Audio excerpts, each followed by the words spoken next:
My name is Tommy. Thank you for listening. I am a very joyful and cheerful person. However, this is not a very joyful and cheerful story. So, brace yourselves. This is not for the faint of heart. This is a tale of exile and banishment that happened right here in the city of Philadelphia. This happened several years ago. It happened to me. I was working at the time as a union electrician on one of the largest construction sites in the history of Philadelphia, the second chapter of the Comcast skyscraper series. I was working on Comcast Tower 2, and let's see, how did this go? So on this particular day, at this particular time, if you picture, if you will, in order to get into and out of the Comcast Tower every day are literally hundreds and hundreds of workers in hard hats coming in at the same time in the morning and going out at the same time in the afternoon. Like I said, with hard hats, and in Philadelphia, with attitude. Okay? So, and in order to get around the buildings in a construction site such as this, everybody has to take the same series of elevators. Okay? So, at this particular time on the Comcast Tower, I had been working in the building for a year, and I was in charge of the 52nd floor telecommunications wiring program. The 52nd floor was a little bit special because it happened to be the private residence of one Brian L. Roberts, billionaire and owner of Comcast, in case you didn't know. So, on this particular day, I was coming back from lunch and planning on catching the elevator. Now, unlike most union workers, I actually like to get back to work early. So I was on my way back to the elevator trying to catch it early because I didn't like waiting around for 10 or 15 minutes to catch the elevator.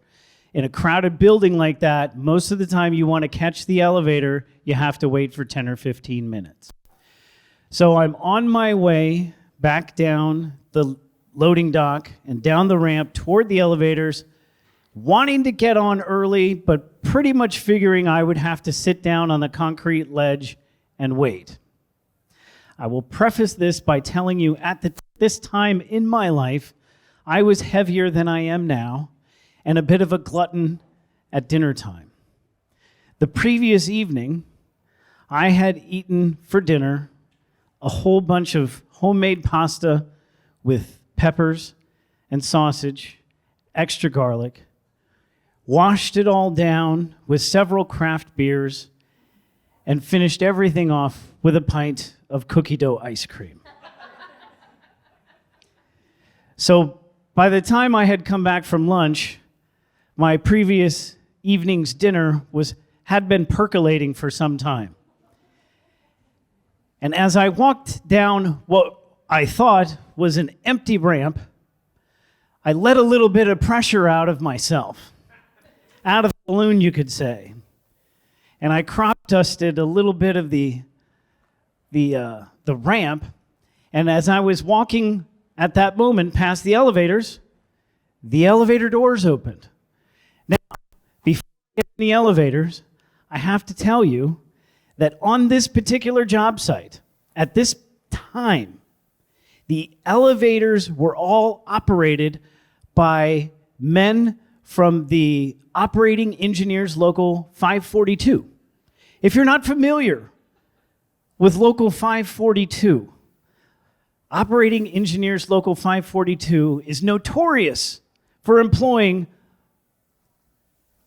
a large amount of ex-convicts, otherwise what you might refer to as a meathead.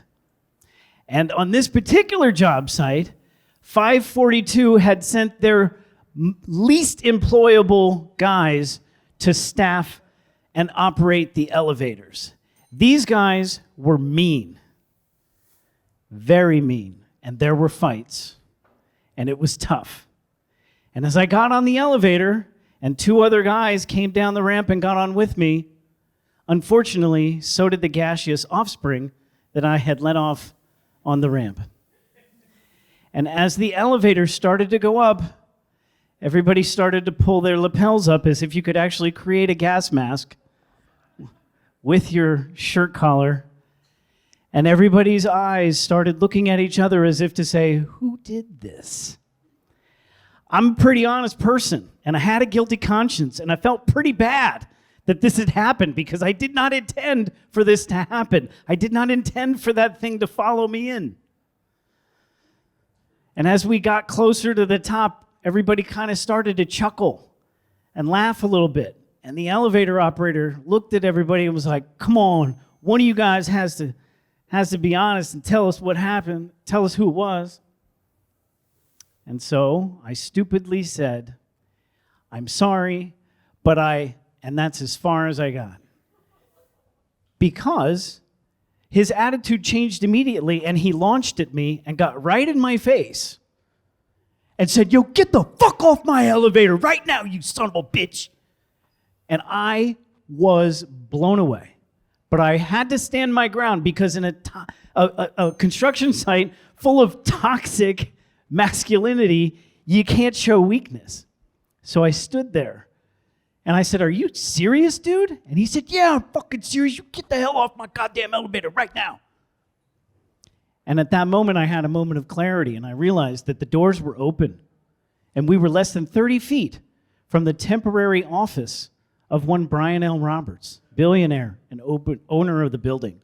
So I wasn't about to get in a screaming match with this guy or shout back at him or take a punch. I just left. And as I tried to leave with the elevators later that day, I got screamed at by another elevator operator who said, yo, are you the guy that farted on the elevator earlier today? And I was nervous. And I was like, yeah, and I tried to tell him the story that it didn't happen on the elevator. But he said, yo, man, get the hell off my elevator. And this was in front of 30 people. So I just politely left. And the good thing that happened was over the course of the next several months, I lost 30 pounds because I got banished from the elevators. That's all.